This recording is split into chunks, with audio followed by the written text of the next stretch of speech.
Students, I am Hiranu ma'am. Hope you are doing well. In previous video, we completed in-text question answers of chapter 2, that is matter around us pure? Now in this video, we will do back exercise of this chapter. So let us start from the first question.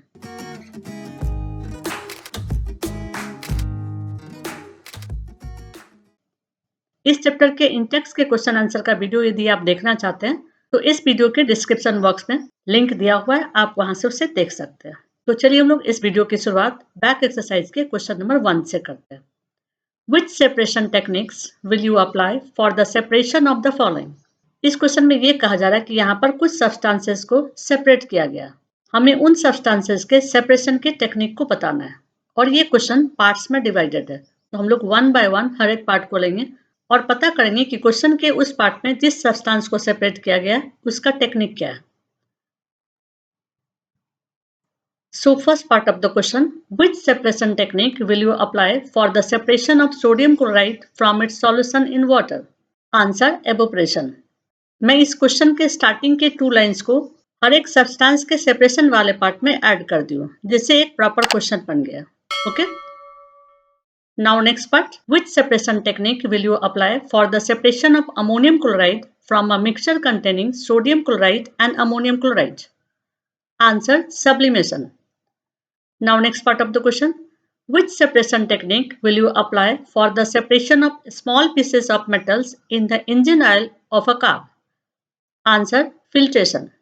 Next part of the question, which separation technique will you apply for the separation of different pigments from an extract of flower petals? Answer, chromatography. Next part of the question, which separation technique will you apply for the separation of butter from curd? Answer, centrifugation. Next part of the question, which separation technique will you apply for the separation of oil from water? Answer, by using the separating funnel technique. Next part of the question, which separation technique will you apply for the separation of tea leaves from tea? Answer, filtration. Next part of the question, which separation technique will you apply for the separation of iron pins from sand? Answer, magnetic separation. Now next part of the question, which separation technique will you apply for the separation of wheat grains from husk? Answer, winnowing or sedimentation. Next part of the question, this is the last part from question 1. Which separation technique will you apply for the separation of fine mud particles suspended in water? Answer, decantation and filtration. Now next question. Write the steps you would use for making tea. Use the words solution, solvent, solute, dissolve, soluble, insoluble, filtrate and residue. इस question में ये कहा जा रहा है कि आपको चाय बनाने के स्टेप्स लिखने होंगे और उस स्टेप्स में इन वर्ड्स का यूज करना पड़ेगा, like solution, solvent, solute, dissolve, soluble, insoluble, filtrate and residue. तो चलिए हम लोग आंसर को लिखते हैं। Steps are, step 1, take a cup of water in a container as solvent and heat it. यहाँ पर water को solvent बताया जा रहा है। Now step 2, add sugar in it which is solute. Heat it till all sugar dissolves. यहाँ पर sugar को solute बताया जा रहा है। Next step, step 3, you get the solution of water and sugar. जब water और sugar mix हो जाता है तब जो substance बनता है उसको यहाँ पर solution बताया जा रहा है। Now step 4, sugar is soluble in water completely. इस स्टेप में सुगर जो वाटर से मिल जा रहा है इसलिए सुगर के लिए सॉल्युबल वर्ड का यूज किया गया। Now step 5, add half a tea spoon of tea leaves, it is insoluble in water. इस स्टेप में टी लीव्स के लिए इनसॉल्युबल वर्ड का यूज किया गया क्योंकि टी लीव्स वाटर में मिलता नहीं है। Now step 6, boil the content, add milk which is also soluble in water, boil again. इस स्टेप में मिल्क के लिए भी सॉल्युबल वर्ड का यूज किया गया। Now step 7, filter the tea with the help of strainer, the tea collected in cup is filtered and the tea leaves collected on the strainer is residue. इस step में tea को strainer के through filter किया जा रहा है और cup में जो टी जा रहा है उसे फिल्ट्रेट कहा जा रहा है और स्टेनर में जो टी लीव्स बच जा रहा है उसे रेसिड्यू कहा जा रहा है। इस तरह से इस क्वेश्चन के सारे वर्ड्स का हम लोग यूज कर लिए। Now next question, this question is important. Pragya tested the solubility of 3 different substances at different temperature and collected the data as given below. In bracket, results are given in the following table. As grams of substance dissolve in 100 grams of water to form a saturated solution. इस question में ये कहा जा रहा है कि प्रज्ञा 3 substances का 3 different temperature पर उसके सॉल्युबिलिटी का टेस्ट किया और किस तरह से टेस्ट किया कि वो उस सब्सटेंस को 100 ग्राम वाटर में मिक्स करके सैचुरेटेड सॉल्यूशन बनाई है, जिसका डाटा इस टेबल में दिया हुआ है। अब हम लोग इस टेबल को समझते हैं। इस टेबल में 2 कॉलम्स दिए हुए हैं। फर्स्ट कॉलम में सब्सटेंसेस डिजॉल्व यानी किस किस सब्सटेंस को वो 100 ग्राम वाटर में मिक्स किए या डिजॉल्व किए उसके बारे में लिखा हुआ है। सेकेंड कॉलम में टेम्परेचर बताया गया है कि किस किस टेम्परेचर पर उसने हर एक सब्सटेंसेस को 100 ग्राम वाटर में मिक्स किया है। ओके, और टेम्परेचर क्या है? 283 kelvin, 293 kelvin, 313 kelvin, 333 kelvin, 353 kelvin, क्योंकि यहाँ क्या लिखा हुआ है? टेम्परेचर इन केल्विन, इसलिए सब में केल्विन लग जाएगा। अब इसके बाद यहाँ हम लोग देख रहे हैं कि सॉल्युबिलिटी के 5 कॉलम्स दिए हुए हैं। ओके, और इस कॉलम्स में ये लिखा हुआ है कि 100 ग्राम वाटर में उस सब्सटेंस का पर्टिकुलर टेम्परेचर पर कितना मास यूज किया गया। अब इसको समझा देते हैं। पोटेशियम नाइट्रेट का 21 ग्राम जब 100 ग्राम वाटर में मिक्स किया गया तब वो सैचुरेटेड सॉल्यूशन बना और उस समय टेम्परेचर था 283। नेक्स्ट, पोटेशियम नाइट्रेट का 32 ग्राम जब 100 ग्राम वाटर में मिक्स किया गया तब वो सैचुरेटेड सॉल्यूशन बना और उस समय टेम्परेचर था 293 केल्विन।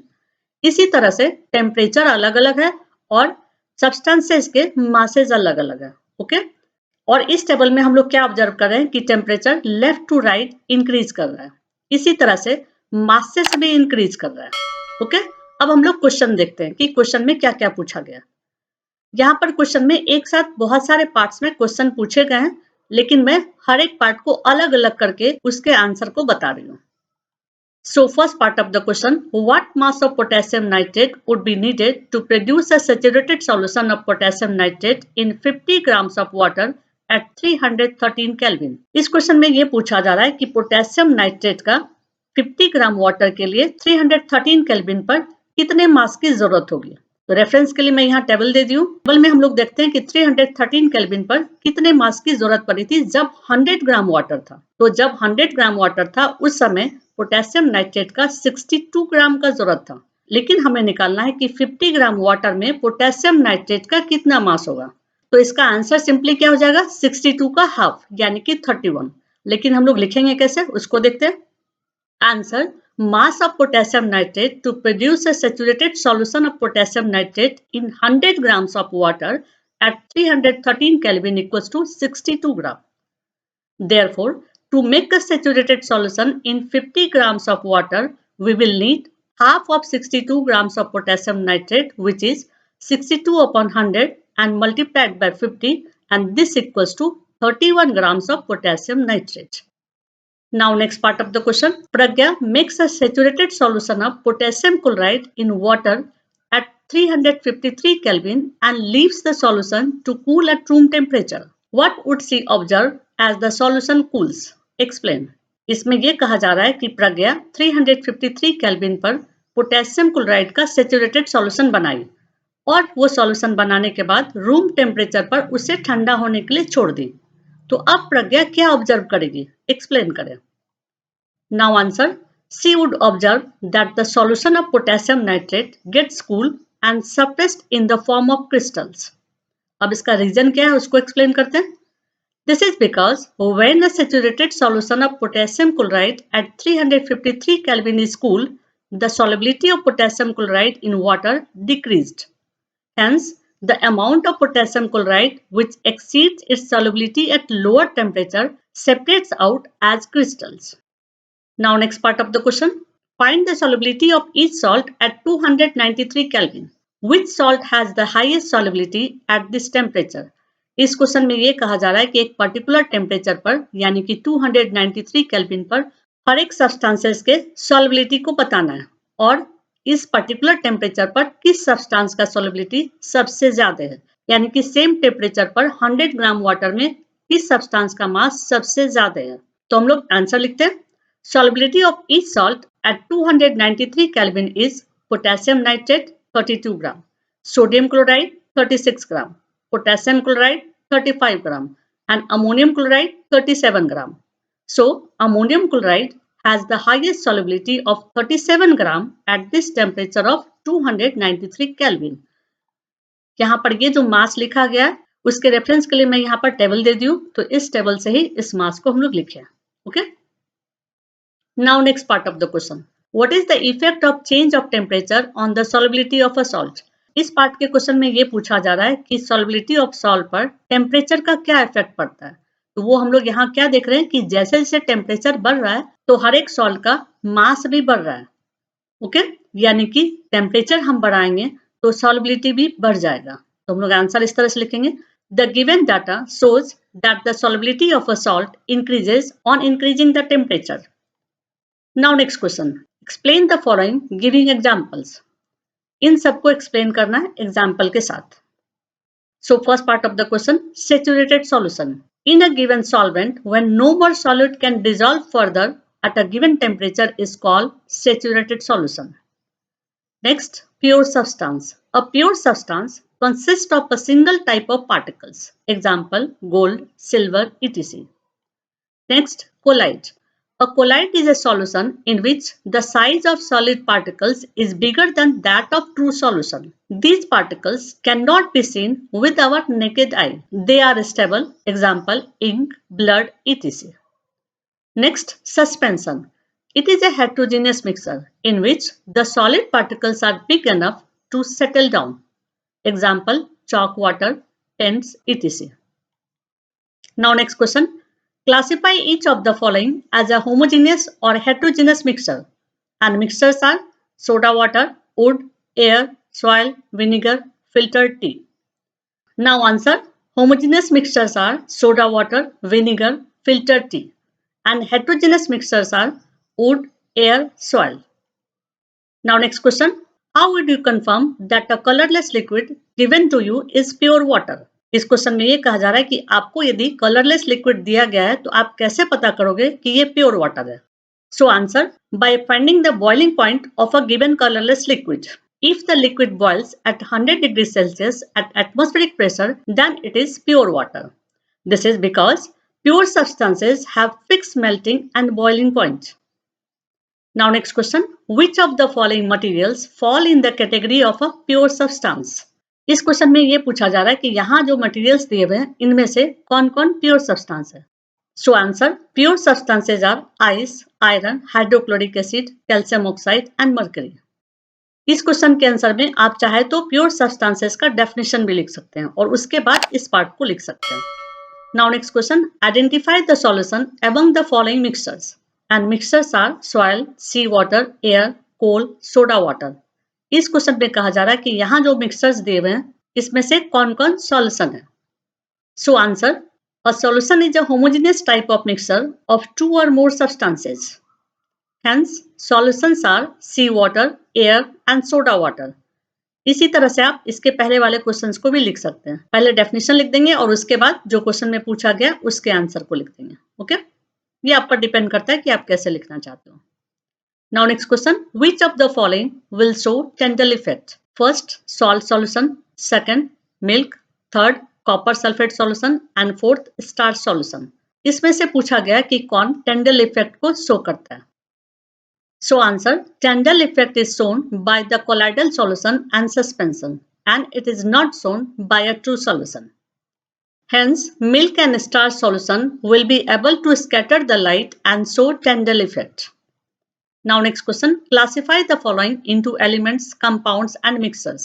इस क्वेश्चन में कहा जा रहा है कि इन सबको क्लासिफाई करना है कि कौन कौन एलिमेंट्स है, कौन कौन कंपाउंड्स है और कौन कौन मिक्सचर्स है। सो आंसर के लिए हम लोग 3 कॉलम्स बना देंगे। फर्स्ट कॉलम में एलिमेंट्स को लिख देंगे, सेकंड कॉलम में कंपाउंड्स को लिख देंगे और थर्ड कॉलम में मिक्सचर्स को लिख देंगे। So elements are sodium, tin, silicon. Compounds are calcium carbonate, methane, carbon dioxide, soap. Mixtures are sugar solution, soil, coal, air, blood. Now next question. This is the last question. Which of the following are chemical changes? इस question में यहाँ पर कुछ changes दिए गए हैं, हमें बताना है कि इन चेंजेस में से किस किस का केमिकल चेंजेस हो रहा है। तो इस क्वेश्चन के आंसर को हम लोग दो तरह से लिख सकते हैं। एक डायरेक्टली किस किस पार्ट का केमिकल चेंज हो रहा है, और दूसरा केमिकल चेंज और फिजिकल चेंज में सेपरेट कर देंगे। So answer chemical changes are growth of a plant, rusting of iron, cooking of food, digestion of food, burning of a candle. और दूसरे टाइप का इस तरह से लिख देंगे, दो कॉलम बना देंगे। फर्स्ट कॉलम में केमिकल चेंजेस किस किस में हो रहा है वो लिख देंगे, और सेकंड कॉलम में फिजिकल चेंजेस किस किस में हो रहा है वो लिख देंगे। So chemical changes are growth of a plant, rusting of iron, cooking of food, digestion of food, burning of a candle. And physical changes are mixing of iron filings and sand and freezing of water. अब इस chapter के सारे questions over हो गए। Next video में हम लोग next chapter को करेंगे। और लास्ट में मैं आपसे यही रिक्वेस्ट करूंगी कि वीडियो को ज्यादा से ज्यादा शेयर कीजिए, लाइक जरूर कीजिए, और यदि मेरे चैनल को सब्सक्राइब नहीं किया तो चैनल को सब्सक्राइब कर लीजिए। That's it. यदि आपको वीडियो पसंद आए तो लाइक कर दीजिएगा, और आगे के वीडियोज को देखने के लिए सब्सक्राइब कर दीजिएगा।